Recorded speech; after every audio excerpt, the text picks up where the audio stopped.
Welcome to the Meetings Podcast, the meeting organizer's podcast source for what's new in the meetings and events industry.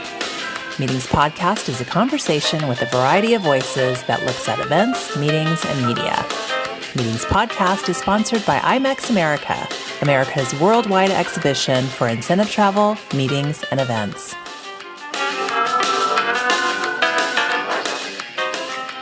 Hey, podcast listeners, this is Mike. Thank you again for tuning in. Today's show is brought to you by, of course, IMEX America, but also we have a sponsor, Event Escalators.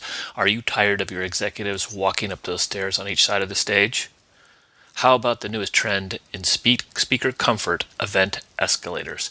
Event Escalators keep your executives fresh and ready to give those engaging presentations. 4 out of 5 speakers feel that Event Escalators improve their speeches. So rise to the occasion with Event Escalators. Check them out at eventescalators.com.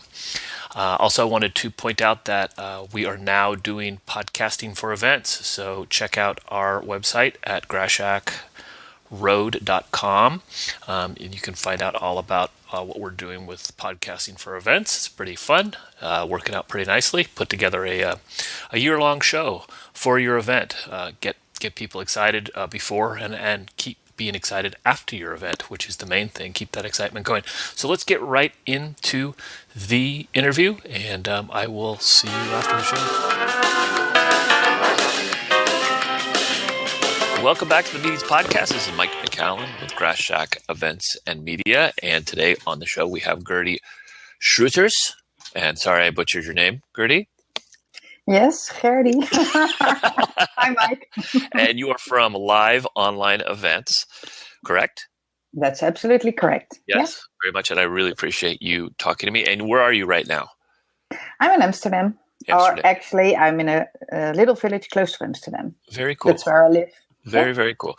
And I'm in San Francisco area. I live in Oakland, California, so I live across the bay from there, just so you know where I live. And I'm going to read a quick little bio on you, and then we will get into our chat. You are a strategic marketing professional and in the event industry since 1995, over 20 years now. You sound like me. I have always had my own companies, closely working together with others. I love to create something out of nothing and try and test new things. When I started my first company, events were still Parties Plus, and I helped get events at the marketing and communications agenda. I took a break from 2000 to 2009 and worked as an international marketing manager for the Clinton Foundation funded NGO, for a Clinton Foundation-funded NGO. Within events, we created inspiring settings, and I wanted to experience the opposite, the real world. This NGO was very innovative at the time because we connected volunteers worldwide, like Neighbours, to assist each other with knowledge and connections for the benefit of projects in developing countries. Very cool. I learned an amazing lot. Mainly about the power of the internet and online communities. Very cool. Then you returned to the event industry in 2009 with a focus combined on the best of live and online. Live online events, it's the name of your company. Since 2014, you're 4 people. We are Europe's first full-time hybrid event agency and help companies, associations. I got one correction, not full-time, full service. Full service. Okay, perfect. Yeah. No, that's perfect. But it's also full-time. You're right. Yeah, well, it must be. Your services are consultancy, social media reporting, live streaming, live reporting, hybrid TV productions, community platforms, and perhaps next week, something else, huh? The MICE world is making fast progress, and we like to take on the leading role. You are trained as well about exhibition and Congress management, social media, and hybrid events. Very cool. And you don't know anything about the technical AV part. And that sounds like me. You're like me in a nutshell. I don't really know anything about AV either, though I do production. Okay. So hybrid events are very cool. What we're right now recording this on is Blab, and it's kind of brand new. And it's kind of a hybrid event because as we're doing this, as I explained to you, there's people on the side asking questions. And so unlike hybrid eventy, we should be interacting with that other audience. But for this case, as I explained, it's an audio podcast, so people are listening to it audio, and they would be completely confused if we were talking to all these people on the side. So, I'll try, Mike. It's quite complicated being a hybrid event professional, not to answer questions. I know. You instructed me. Yeah, so don't look at them. And No. and I apologize to the people who are watching us live right now. So We'll answer your questions later. Yeah. Mm-hmm. Okay, so do you have a favorite quote? Actually, I do have a favorite quote, which is, I've never tried that before, so I think I should definitely be able to do that. That's my favorite quote. Oh. Did you get it? Okay, yeah, say it one more time. I never tried it before, so I think I should definitely be able to do that. It's from a great philosopher, and she's called Pipi Longstocking. That's great. Great. That's a great quote. So we kind of talked about your, I read your bio very badly, and I apologize for that, but take us kind of on how you got into this crazy business of events first, and then also now for your company for hybrid. Yeah, well, at events, it's because I've always been organizing parties and meetings and gatherings since I was a kid. So I like to get people together.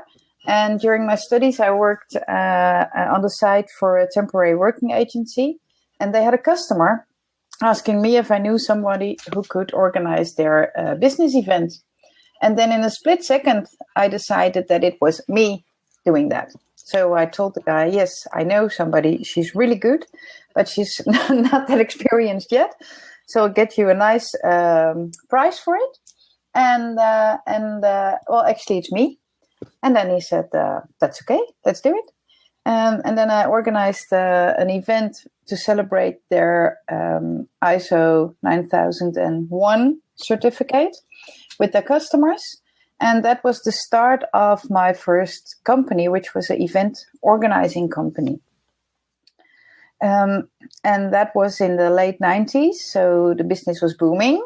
And I tried to, because my background is marketing, so I tried to show companies, we are in the business-to-business industry, that live events should be a natural part of a marketing communication strategy.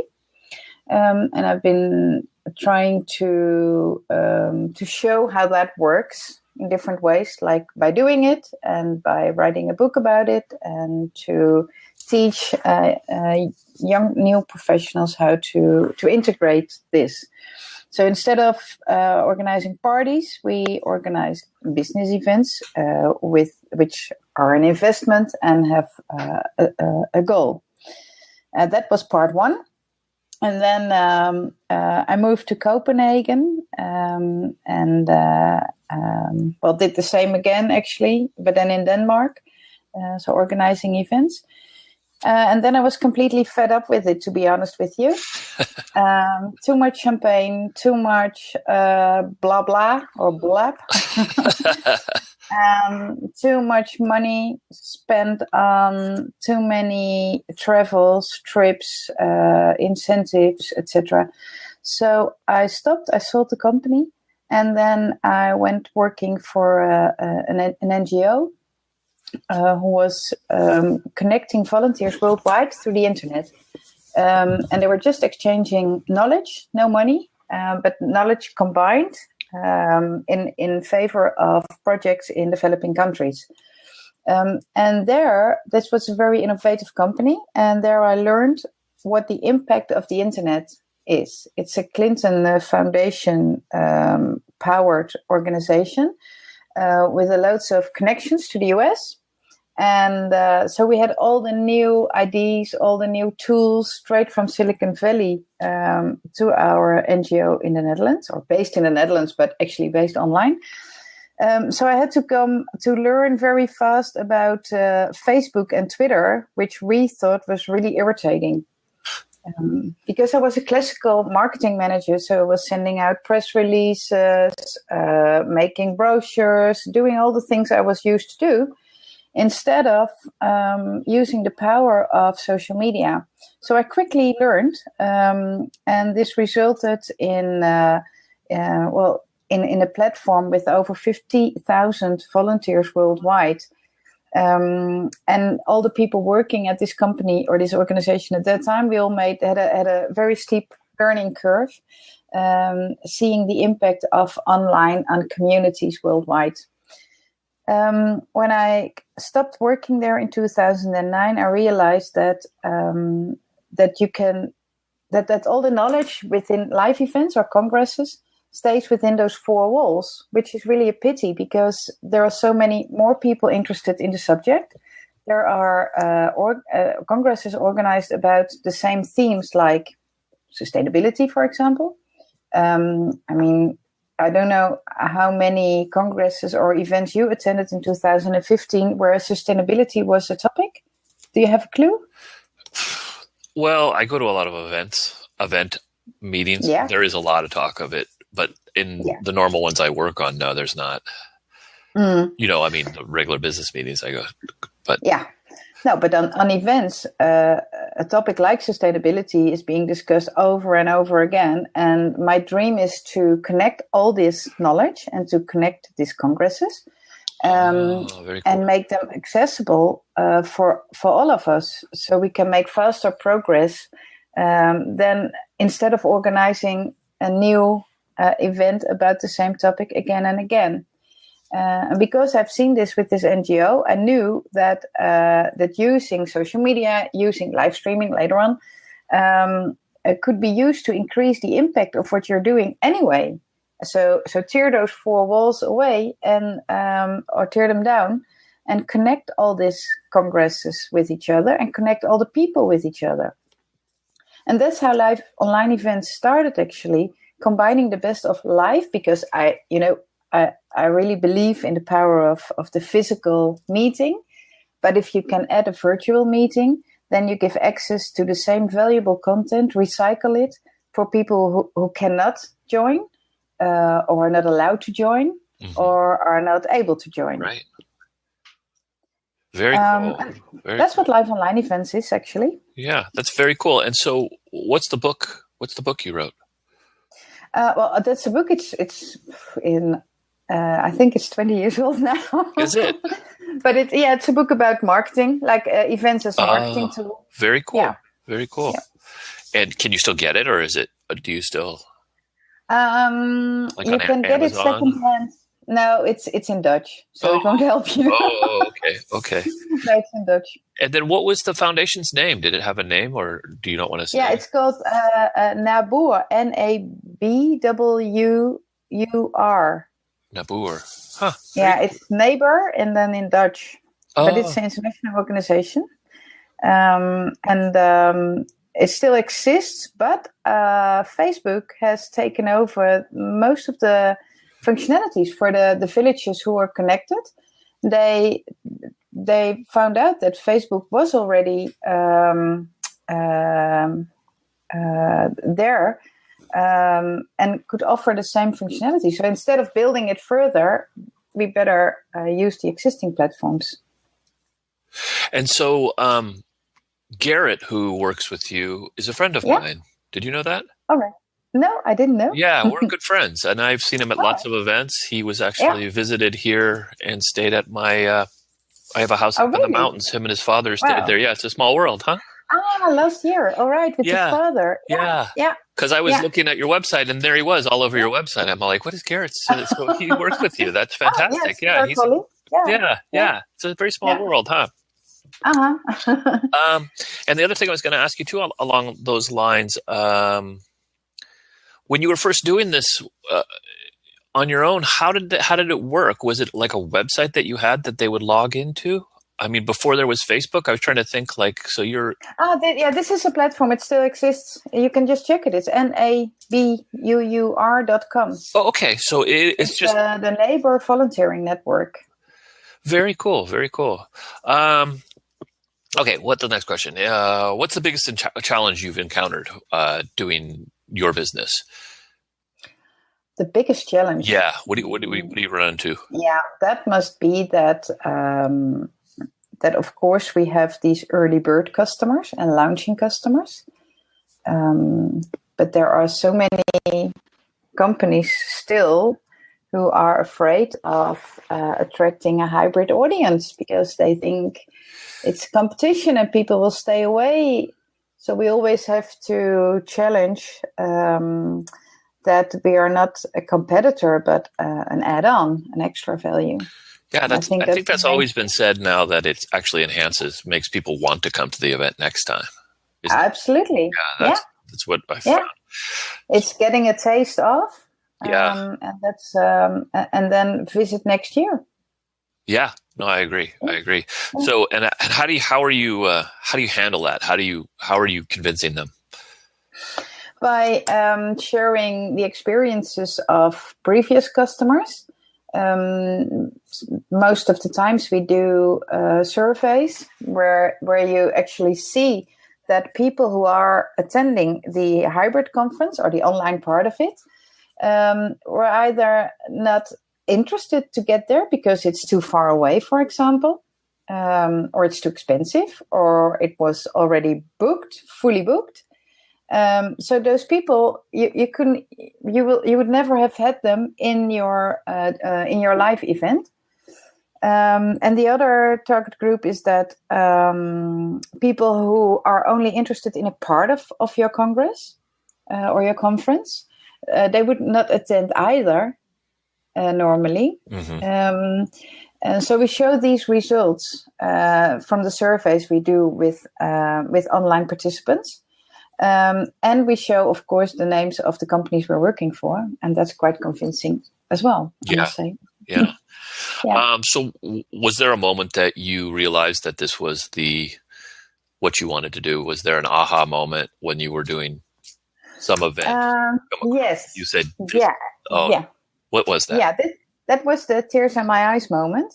That was the moment we're doing a hybrid event for ICA, one of the first associations we've been working with, the International Conference and Congress Organization. And we made a hybrid event from their marketing research event in the summer in Amsterdam. And that was the first hybrid experience they had.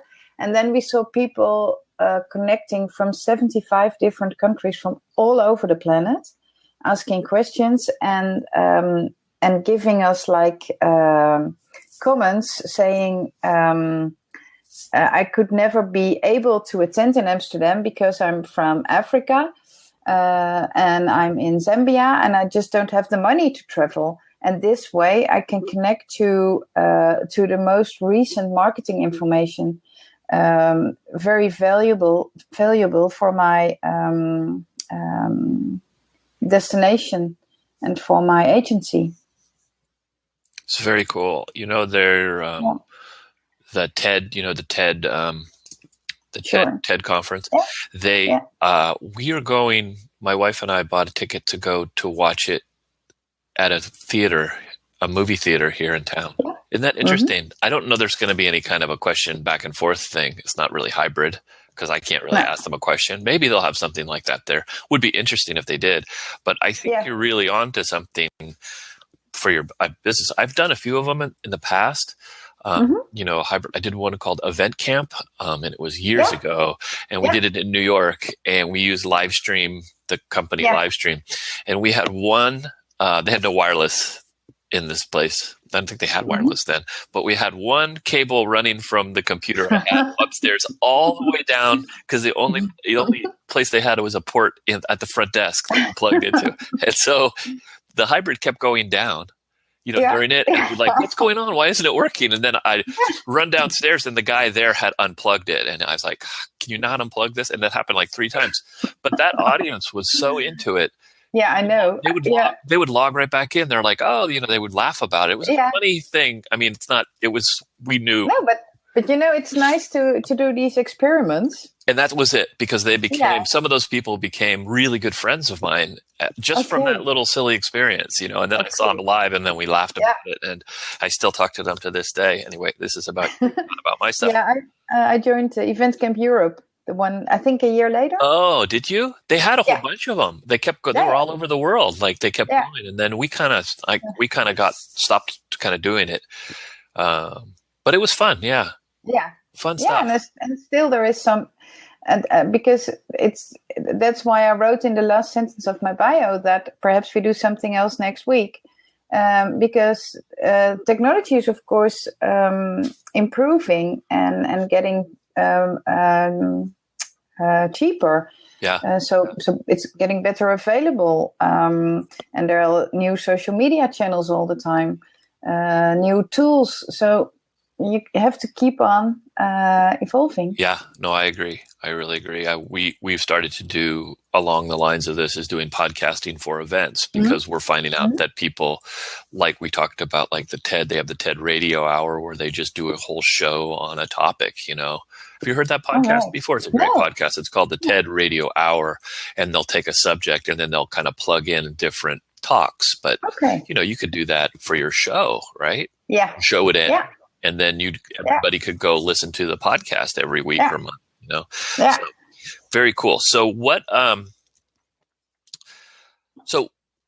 you working on right now? So take us through, like, if someone wanted to work with you, how would that go from like the beginning to the end? Would they, you know, they call you up and say, "Hey, Gerdie, I want to do a hybrid event." So take me through the kind of the evolution of it all to the person. Well, we would ask you how large your audience is, because sometimes 80 or 90% of your whole target audience is present at the event. And then it's quite an investment to make to reach out to those other 10 or 15%. So how large is your audience, we would ask you, and what is the topic? You know, is the topic interesting enough? Because you will attract new target groups. And will it be consumers, or will this be companies, or what kind of people are these? And then we do a quick research in the target group, like, are they on social media? Are they, for example, if your target group is doctors or specialized doctors, they won't have tablets or laptops during the day because they are working physically with their hands. So we do a short research in the target group to find out what's the best time to broadcast. Very smart. Yeah, and then we take a look at the program. We take a look at the live event, and then we create a program especially for the online audience, because the online audience is distracted by just anything. So you have to be sure to make a program which is attractive and appealing, and which is engaging all the time. I can see in my right eye questions coming in, and I can't answer them. No, don't do it. Don't do it. We'll do it later. It's so funny because that's how we are being I know. brought up now. Yeah. So we take a look at the program for the live audience, and then try to find and to create a program for the online audience. So we don't just put cameras on the live stage. We create a special program for them. And this can be a program partly on stage, but also in a studio. This can be a walking around during an exhibition and doing interviews. So this can be anything, but quite good comparable with TV programs. So either a talk show or interviews, presentations, or a mix of everything. Mm-hmm.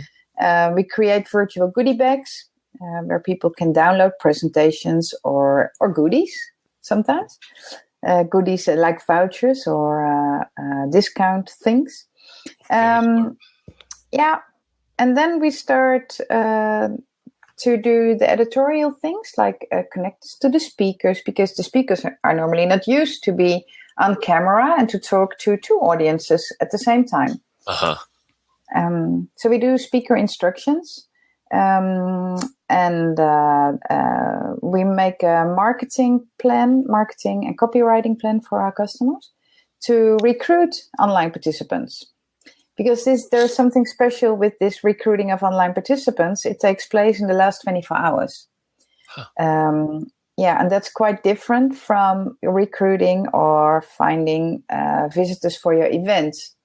And normally you start 6 weeks in advance at the latest.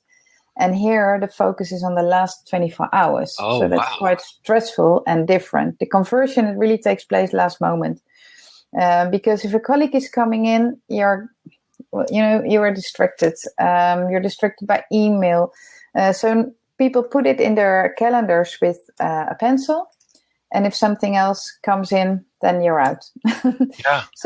Yeah. So we do not only focus on the live moment, but also on the post-event communication, which is really important.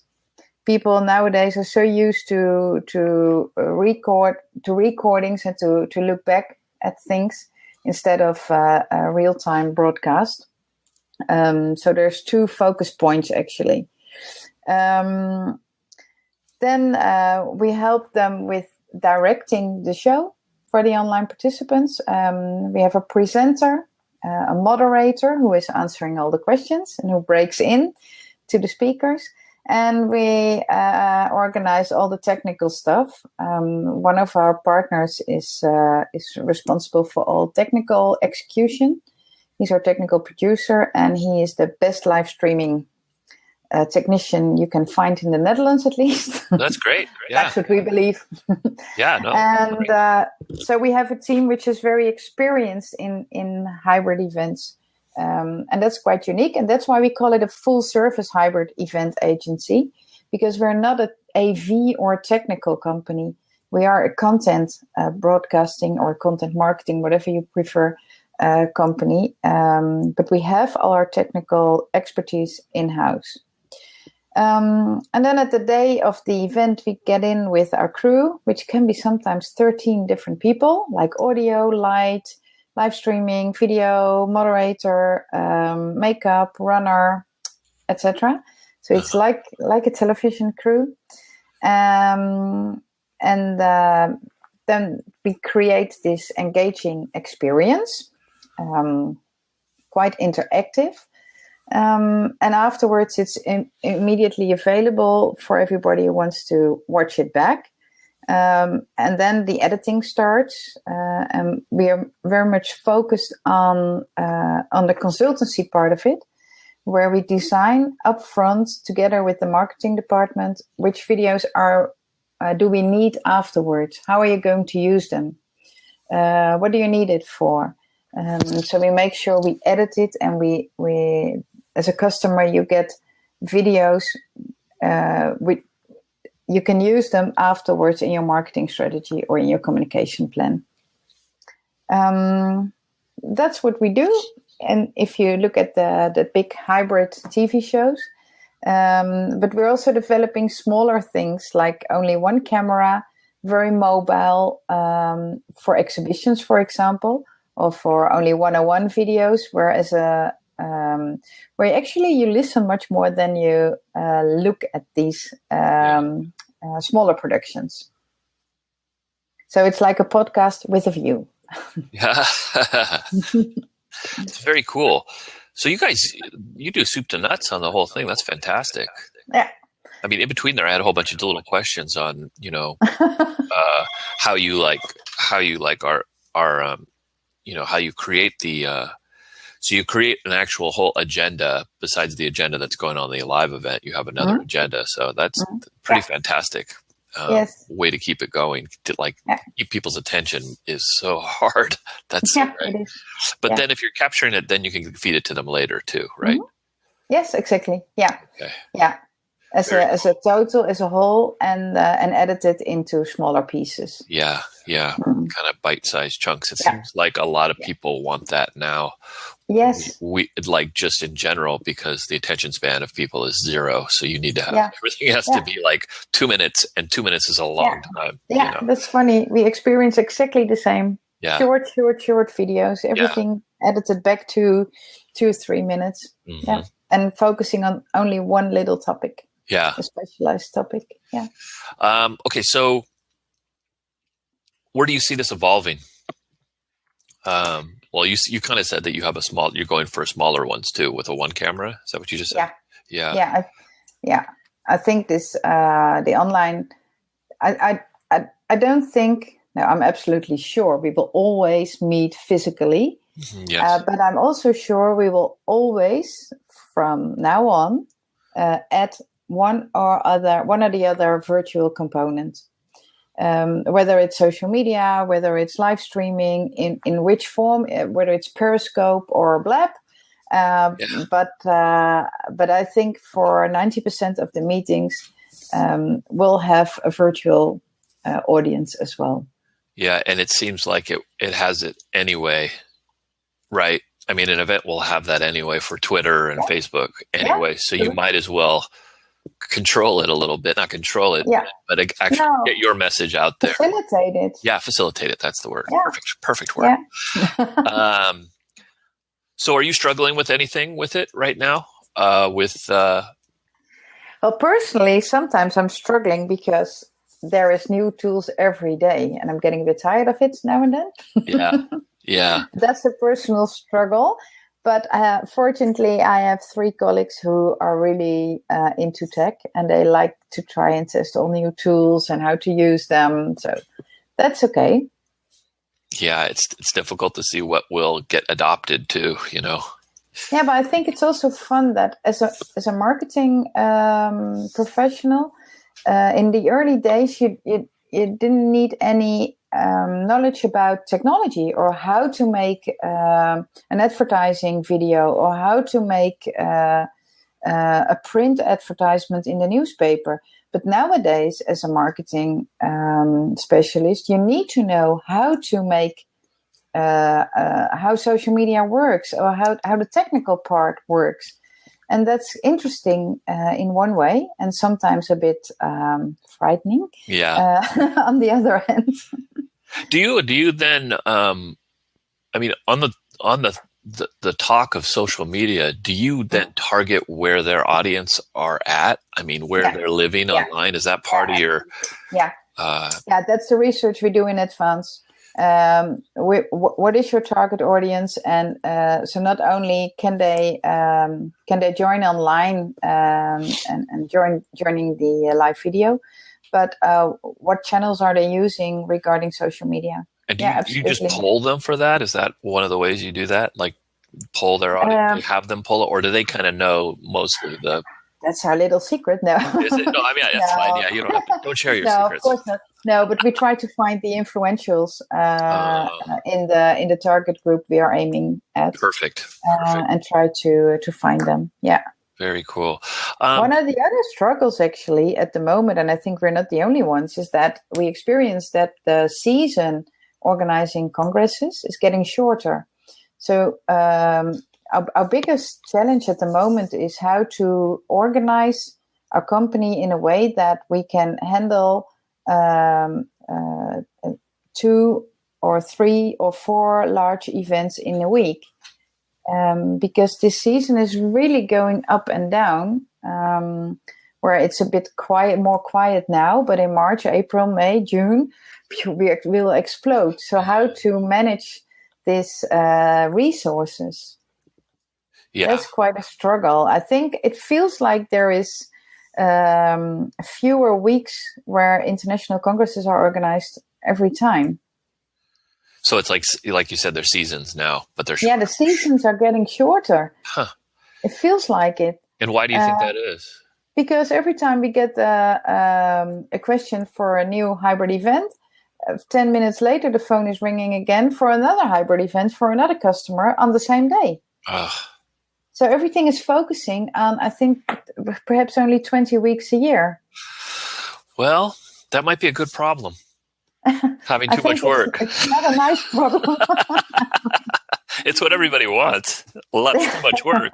But yeah. Yeah, but too much work in the same weeks.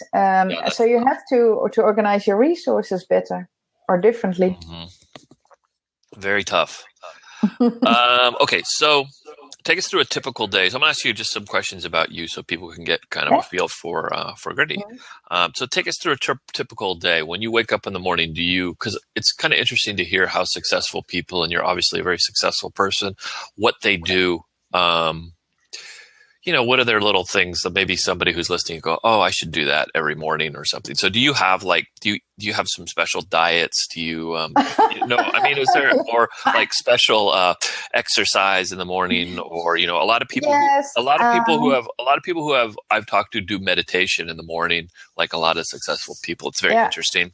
And is there somewhere online that you go every morning to get your information?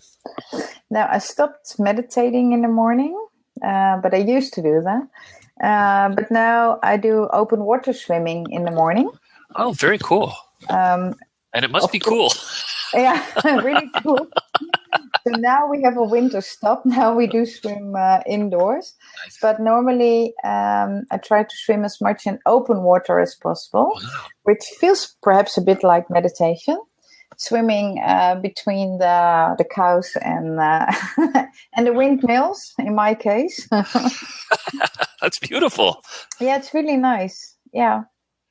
And so, do you have like any foods that you regularly eat that you think help you? I'm afraid I'm on a permanent diet, so I'm trying to lose weight or to stay on this weight. So my diet is very limited calories or limited. What is it called? I'm eating a lot of egg whites, but no, and a lot of protein, but no koolhydraten. What's that? I don't know, but it sounds good. Okay. Thanks. And then are there places that you go to get your news about stuff? Like, are there sites out there that you go every day?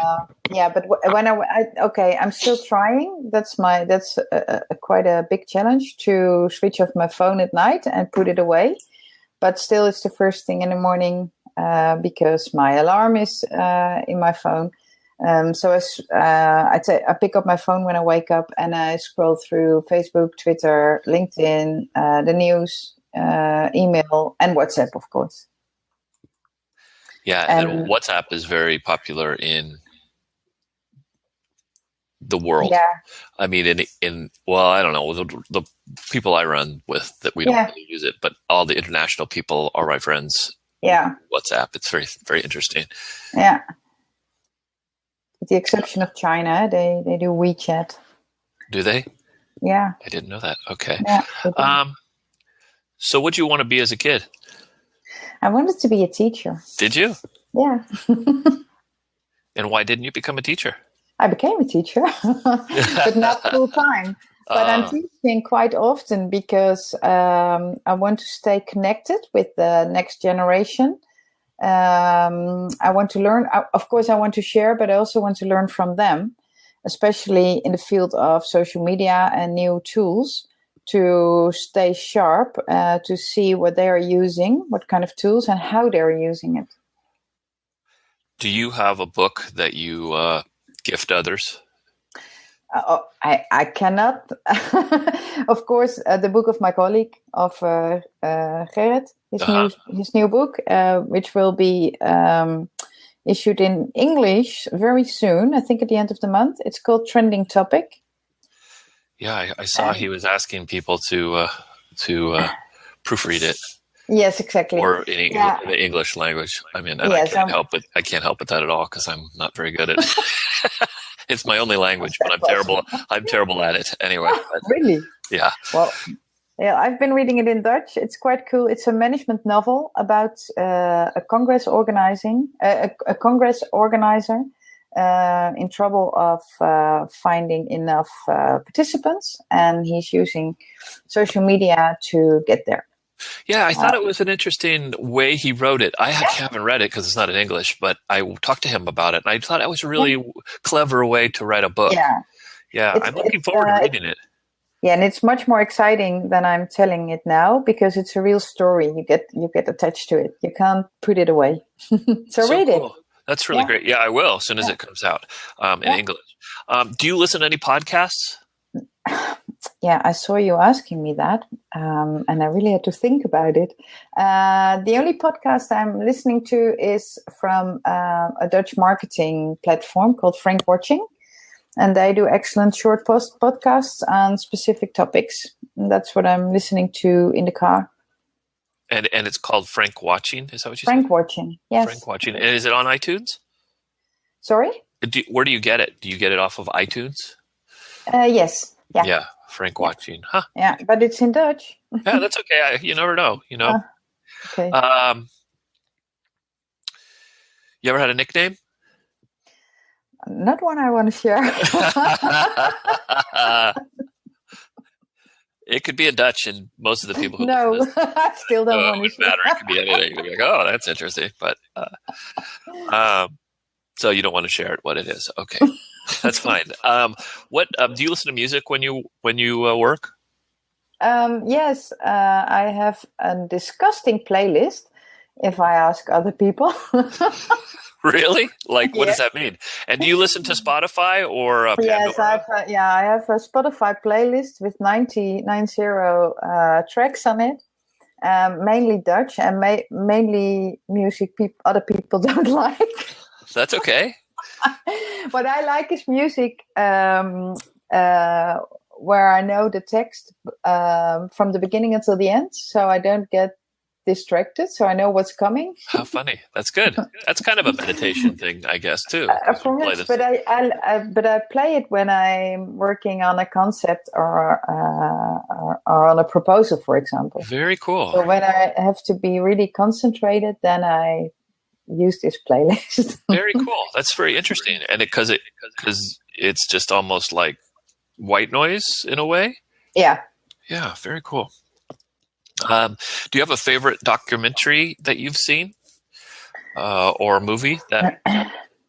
Well, I have a bit of an addiction. I love to see sharks, like nature documentaries. Sharks, really? With your big swimming? White sharks. Oh my God.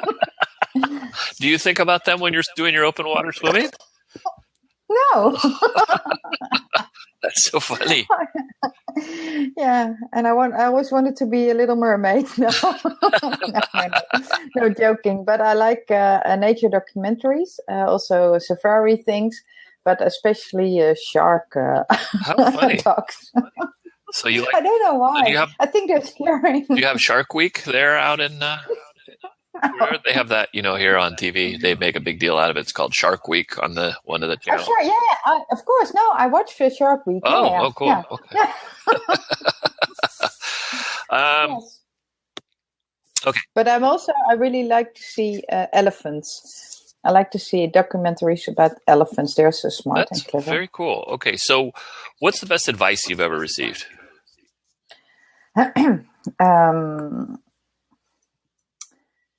The best advice I ever received is quit smoking. Ah. And you did? Yes. Very good. 8 years ago. And on the business, it's a few. Be the change you want to be. That's one I always remember. And that 80% of the problems just disappear. That's one I really like. Yeah. It's true. And that's something like with email and stuff. Like I've had a real push not to answer emails right away because you think you're supposed to do that. For some, I do. I always think like, I have to answer it right away. And now things, especially as a business owner, a lot of things do work themselves out if you don't get involved, just like make them, it's very interesting. What's working for you right now? Do you have something like a new app, a vitamin, a time saver, something that you're using right now?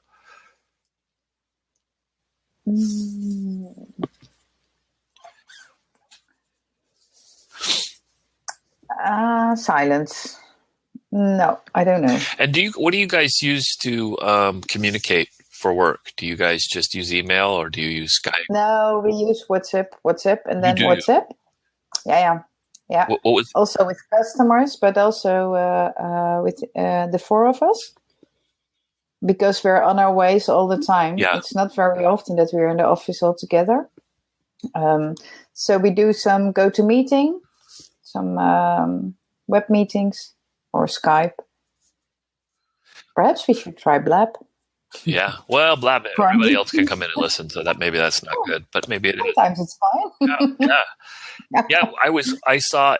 I went to, actually, because Blab is in San Francisco, and I went over there and they had a party it was a Periscope conference going on. San Francisco has all the technology stuff. Every night there's a million things to go to, but I went over to the Blab because I had been using it for the podcast. And it was a Periscope conference, and so they had kind of a little ancillary event going on. Blab said, "Oh, come on over," and everybody was walking around with their phones, talking to their phones. It was the funniest thing to go into. But what was I going to tell you about that, though? Oh, but so they had the Blab, like we're looking at Blab now, and there's two of us are on the screen, but you can have 4 people. But they also had somebody.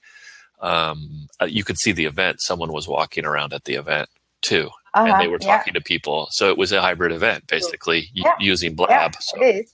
Yeah. Kind of interesting. So if people, that's not for the podcast. I was just wondering if people wanted to get into our Blab, do you have to allow them or can they just join? Anybody can pop in.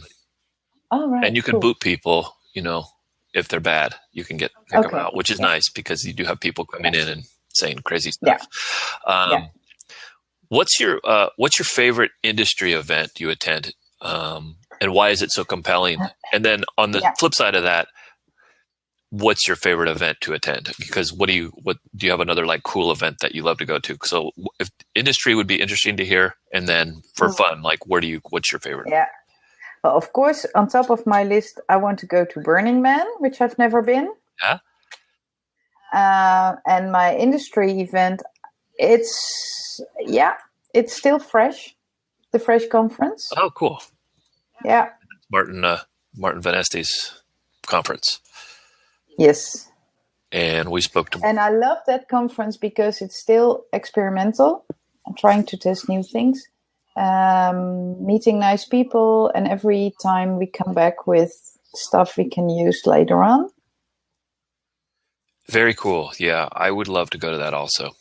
And Burningman, I just interviewed a gentleman, Joseph Pred, who has done the emergency management stuff for Burningman since the beginning. Interesting guy to talk to. Just, he handles all the medical stuff. Cool. Oh, is it published already, this podcast? No, I just interviewed him last week. All right. Yeah. Okay. And the podcast has been great. I've gotten a lot of people in the queue. So there's like 20 people waiting to be released for the podcast. So I'm actually, I'm bumping it up to do 2 a week because I have too many of them now. Before it was always like, I got to do more, but now I have so many.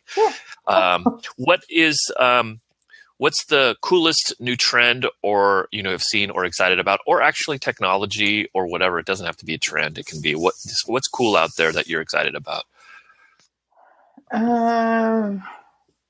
I'm excited about all these new stuff like Blab and Periscope, which makes live streaming accessible for many more people, and it helps to realize my dream to connect and to recycle knowledge.